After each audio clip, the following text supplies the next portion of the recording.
Good morning. So, isang magpalayang araw. Ito pala mga blind spot sensor.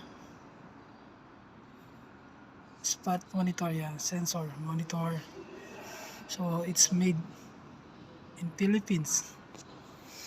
So, most of nakita ko na binuksan dito talagang parang gawa sa Pilipinas talaga ata at mga blind spot monitor. Alam ko lang particular sa Toyota, yun po. Yan. So ito ay Lexus 2023 model or 2024 na. Maybe. Is it Lexus? So, Royal.